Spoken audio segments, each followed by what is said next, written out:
What are the synergies existing between science fiction and fantasy? And how can you convert systems from one frame to the other?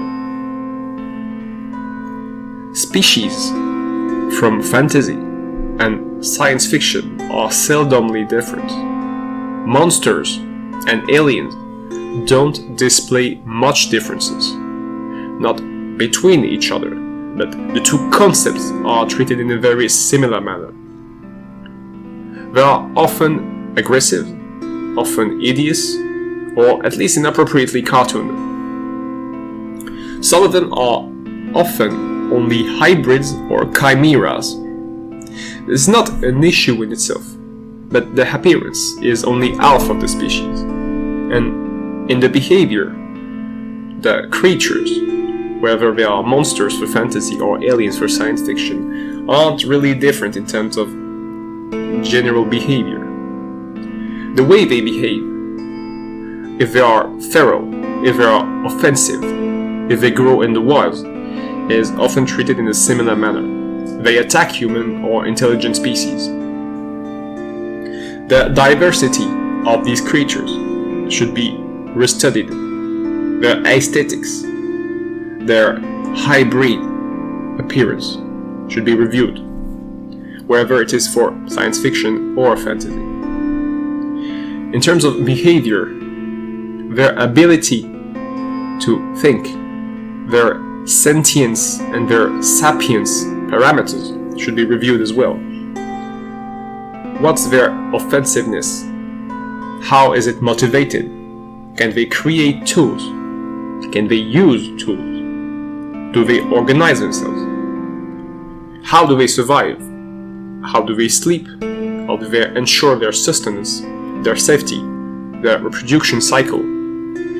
If there are any kind of species regrouping in clans, tribes, or other structure, you need to specify if they make use of energies such as heat or electricity, or if they use completely different energies. When it comes to science fiction specifically, creating new physical and chemical parameters through existing ones is always a good idea. When it comes to cities, settlement, and other closed locations, whichever genre and frame you choose, some of them should be crucial. These locations, often landmark, make for a clear map. Remember, if your world is large, your map needs to be just more and more clear. Wherever it is megalopolises or extraplanetary stations, population need to be grouped to be administrated, to find a balance between the resources available and the amount of people to feed. Scale is the penultimate factor when it comes to creating context through locations. The settlements need different blocks or sub-cities. They need to be diverse in their layout and in their architecture. They need to be different from each other, and they need to display differences on the inside as well. The conversion from metropolis to city-state, for example, is a simple one to make. Scale up and scale down. Organizations and federations will administrate your worlds. Display the relationships between these organizations, as they will conduct the story. Guilds and professional associations are essential if you have a class system or a profession system. Therefore, if you don't have a specialized labor system, they may not be necessary. Finally, planes and planets make your world more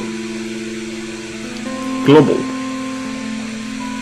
Planets or planes can be automatized. They can be sentient. Again, your worlds will need to be diverse. even if there are no sentient species on these planes or planets. If you want to start a story somewhere, you want to create some form of intention, some purpose.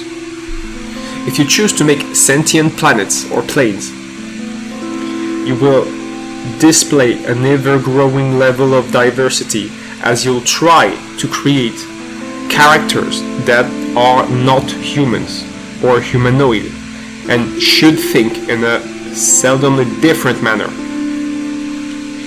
Diversity is displayed in the atmosphere, in the landscape of these planets or planes. Make use of elevation.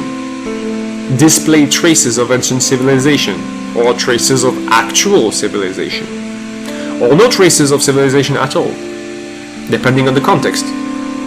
Create situation, a first encounter, a landing, a discovery. Create events. Environments are filled with elements which are occasions to create action.